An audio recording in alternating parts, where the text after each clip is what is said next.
Hello everyone, welcome back to my channel. In this video I'm going to be doing an update on my custom GP Star Hasbro HasLab Ghostbusters the video game pack.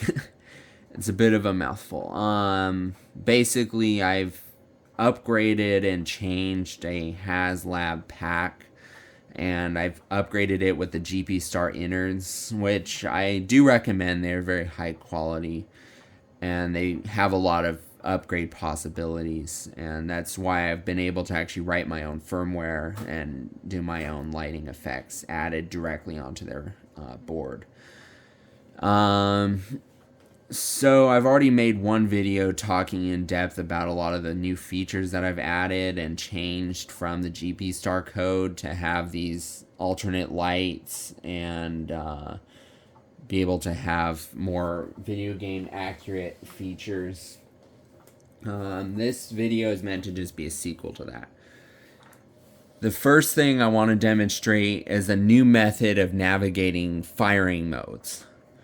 So instead of the old method of having to press this button to cycle modes, this is the same thing as the orange hat button that is on one of the Hasbro. It's that button. So now what you can do is if you flip one of these switches down, or both, or as long as they're not all up. So if at least a couple of them are down, or one of them, if you press the mode button, it actually toggles directly into menu so that you can toggle your MP3 player and whatever light effects.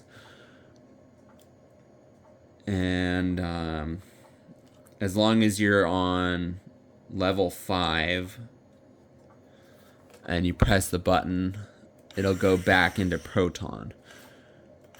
I haven't developed a system yet to actually remember your last state. So if you're on stasis and then press menu and then press menu again to actually have it go back to stasis, we'll see. I'll probably try and figure something out to store last state and stuff. But basically now this wheel changes your firing mode.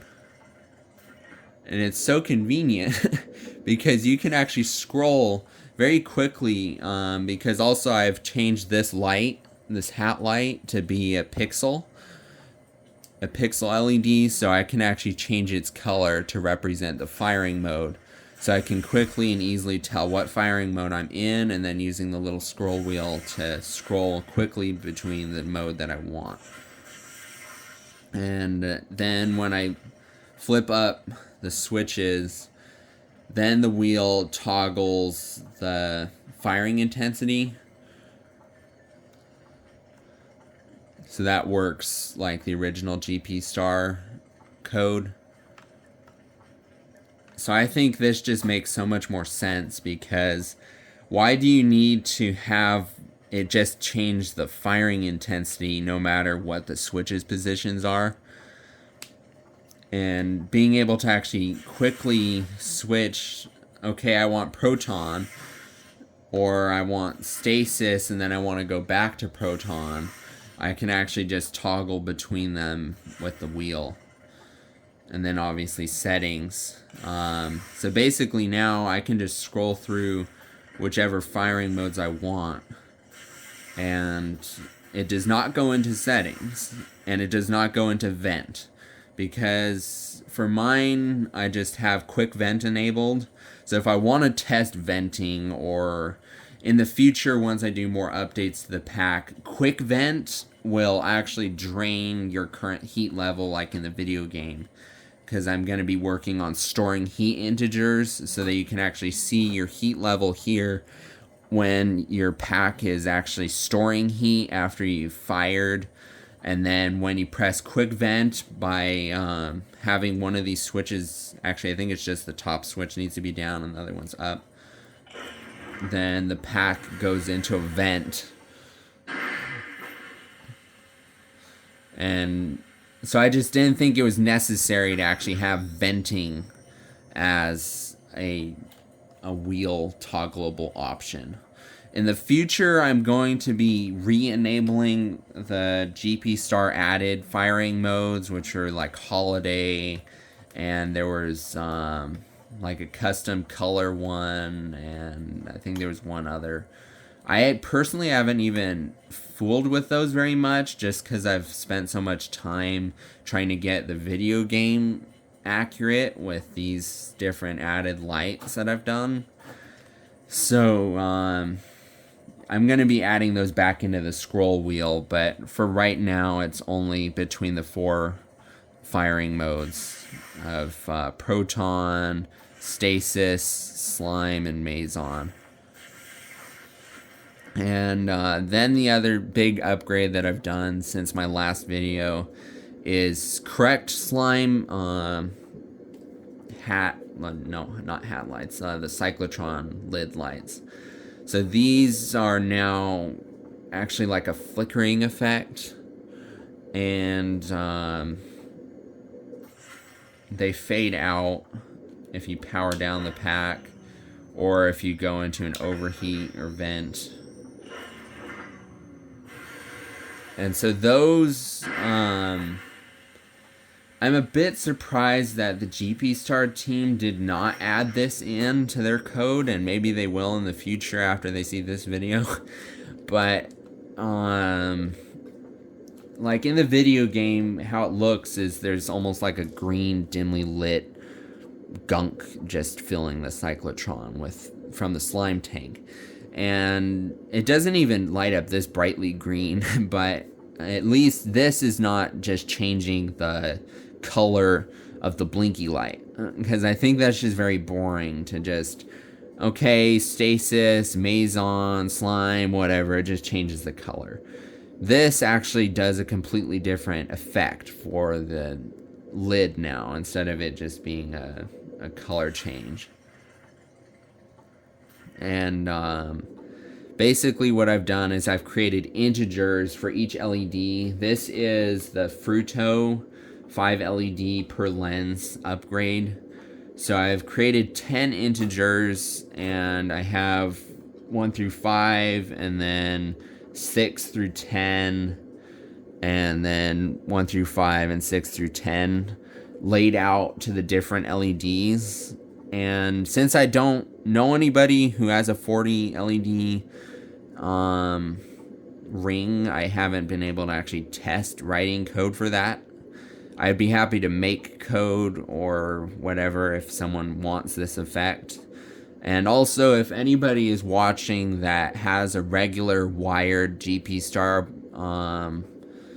Proton pack and they would like just this effect or something else that I've added, I am happy to try and make a custom edition of the firmware for you so that you can actually have this effect until the GP Star team actually adds it in.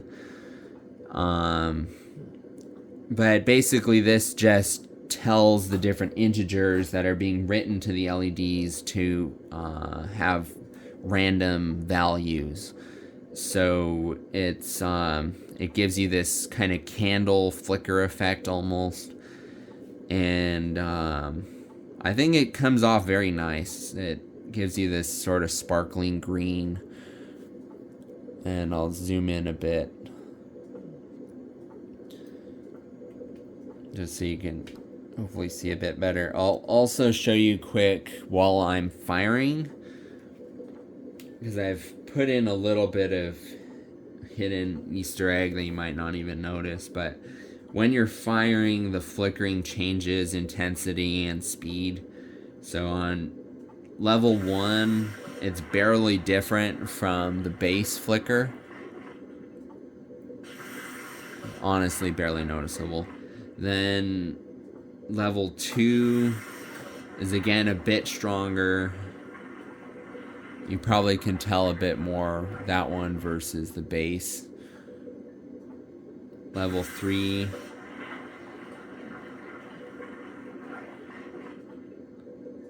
Level 4.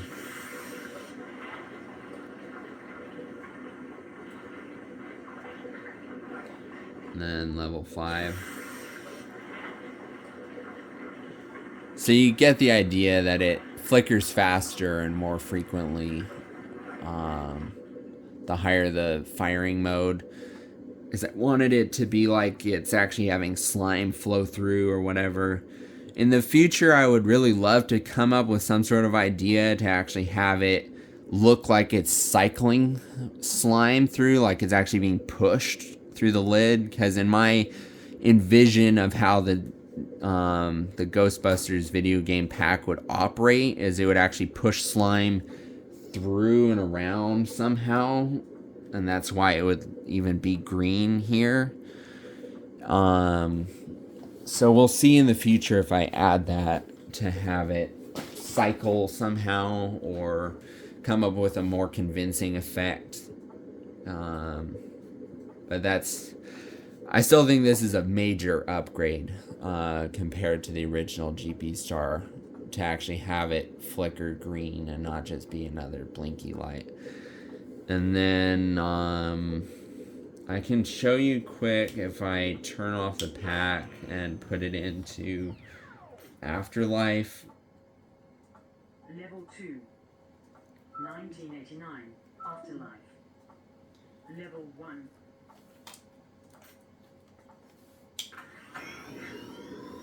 So you'll see I was a bit lazy and I did not actually get rid of the GP Star original light effect. I just told it to be black. And I think it's kind of a nice... I honestly don't mind it. Because since Afterlife wasn't even meant to be video game enabled, there was never acknowledgement of the video game existing. I think it would sort of make sense with the upgraded cyclotron for Afterlife that it would still have some sort of effect on the slime if it's filled inside. So I think having it be black makes enough sense. And with the 84 mode, you can barely notice it if you're really looking, that the middle light does turn black as it's going around. But since they're all flickering and it's pretty random, it's really hard to even pick it out unless you're really trying to look for it. But yeah, so the slime mode works in Afterlife, and also the new scrolling system of being able to select between modes. And I've also sort of updated my system of tracking LEDs, since I added on... Oh, I need to zoom out. Since I added these additional lights, as well as the stasis side lights, I sort of needed to come up with a way to track the LEDs. And so you'll sort of notice these fade out.